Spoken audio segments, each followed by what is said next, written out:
ಎರಡನೇ ಮನೆಯಲ್ಲಿ ಇರುವಂಥ ಎರಡನೇ ಮನೆಗೆ ಶನಿ ಎಲ್ಲಿ ಯಾರಿಗೆ ಬರ್ತಾರೆ ಅಂತಂದರೆ ಕುಂಭರಾಶಿಗೆ ಬರ್ತಾರೆ. ಕುಂಭರಾಶಿಗೆ ಬರುವಂಥ ಎರಡನೇ ಸ್ಥಾನ ವ್ಯಾಧಿ. ವ್ಯಾಧಿ ಅಂತ ಅಂದರೆ ಅನಾರೋಗ್ಯ ಅಂತ ಬರುತ್ತೆ. ಮತ್ತೆ ಶತ್ರು ಭಯವನ್ನು ವ್ಯಾಧಿಯನ್ನು ತಂದುಕೊಡ್ತಾರೆ. ನಾನು ಆಗಲೇ ಹೇಳಿದ ಶನಿಗ್ರಹ ಒಂದು ರೀತಿಯಾದಂಥ ಈ ವರ್ಷದಲ್ಲಿ ಸುಮಾರು ದಿನಗಳಿಂದಲೂ ಸಹ ಬಹಳ ಕಷ್ಟದಲ್ಲಿರುವಂಥ ಗ್ರಹ ಯಾವುದು ಅಂತ ಅಂದರೆ ಶನಿಗ್ರಹ. ಶನಿಗ್ರಹಕ್ಕೆ ಮುಂದೆ ಹೋಗ್ತಾ ಹೋಗ್ತಾ ಸುಮಾರು ಗ್ರಹಗಳ ಯೋಗ ಫಲವೂ ಕೂಡ ಬರುತ್ತೆ. ಕೆಲವು ಯೋಗ ಫಲದಲ್ಲಿ ಕೂಡ ಬರುವಂತಹ ಗ್ರಹಗಳಿಂದ ಅನುಕೂಲವಾಗುವಂಥ ಸಾಧ್ಯತೆಗಳು ಇರುತ್ತೆ.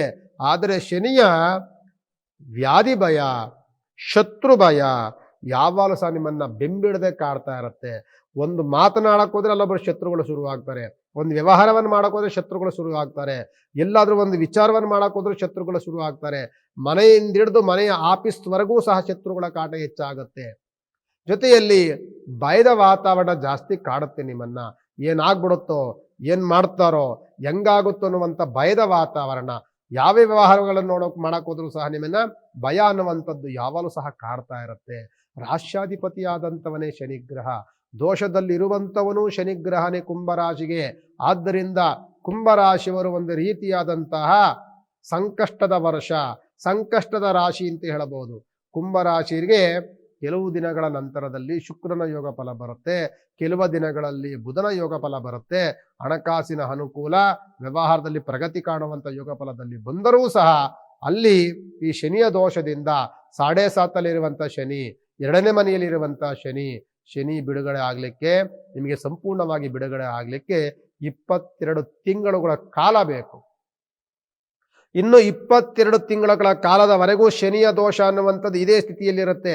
ಭಯದ ವಾತಾವರಣ, ಕಾರ್ಯ ನಷ್ಟಗಳು, ಇವೆಲ್ಲವೂ ಸಹ ಶತ್ರುಬಾಧೆಗಳೆಲ್ಲವೂ ಆಗ್ತಿರುವಂತಹ ವಾತಾವರಣ ಇದೇ ಯಥಾಸ್ಥಿತಿಯಲ್ಲಿರುತ್ತೆ. ಆದ್ದರಿಂದ ನೀವು ಮಾಡಬೇಕಾಗಿರುವಂಥದ್ದು ಓಂ ಶಂ ಶನೇಶ್ಚರಾಯ ನಮಃ, ಸದಾಕಾಲ ಶನಿಯ ಪ್ರಾರ್ಥನೆ. ಹನುಮಂತನ ದೇವಸ್ಥಾನಕ್ಕೆ ಹೋಗಿ ಶನಿಯ ಪ್ರಾರ್ಥನೆಯ ಜೊತೆಯಲ್ಲಿ ಹನುಮಂತನ ದೇವಸ್ಥಾನಕ್ಕೆ ಹೋಗಿ ಅರ್ಚನೆಯನ್ನು ಮಾಡಿಸುವಂಥದ್ದು. ಶನಿಯ ದೇವಸ್ಥಾನಕ್ಕೆ ಹೋಗಿ ಸಿಹಿ ಪೊಂಗಲ್ ಪ್ರಸಾದವನ್ನು ಭಕ್ತರಿಗೆ ಹಂಚುವಂಥದ್ದು. ದೀಪದ ಎಣ್ಣೆಯನ್ನು ತೆಗೆದುಕೊಂಡು ಒಂದು ತಟ್ಟೆಯಲ್ಲಿ ಬೌಲ್ನಲ್ಲಿ ಹಾಕೊಂಡು ಆ ಎಣ್ಣೆಯನ್ನು ನಿಮ್ಮ ಮುಖವನ್ನು ನೋಡಿಕೊಂಡು ಅನಂತರದಲ್ಲಿ ಆ ಎಣ್ಣೆಯಿಂದ ದೀಪವನ್ನು ಹಚ್ಚುವಂಥದ್ದು. ಇದನ್ನು ಕುಂಭರಾಶಿಯವರು ಮಾಡಿ. ಒಂದು ಬೌಲ್ ತಗೊಳ್ಳಿ, ಅದರ ದೀಪದ ಎಣ್ಣೆಯನ್ನು ಹಾಕಿ, ಎಳ್ಳೆಣ್ಣೆಯನ್ನು ಹಾಕಿ, ಅನಂತರದಲ್ಲಿ ಆ ಬೌಲಿಂದ ಮುಖ ನೋಡಿ, ನಿಮ್ಮ ಮುಖ ಕಾಣುತ್ತೆ ಎಣ್ಣೆಯಲ್ಲಿ. ಆ ಮುಖ ಕಂಡಂಥ ಎಣ್ಣೆಯಿಂದ ದೀಪವನ್ನು ಹಚ್ಚಿಬಿಟ್ಟು ಬನ್ನಿ. ಅದನ್ನು ಮಾಡೋದ್ರಿಂದ ನಿಮಗೆ ಶನಿಯ ದೋಷ ಬಿಡುಗಡೆ ಆಗಲಿಕ್ಕೆ ಅತ್ಯಂತ ಲಾಭದಾಯಕವಾಗುತ್ತೆ ಅಂತ ಈ ಸಂದರ್ಭದಲ್ಲಿ ಹೇಳ್ಬೋದು.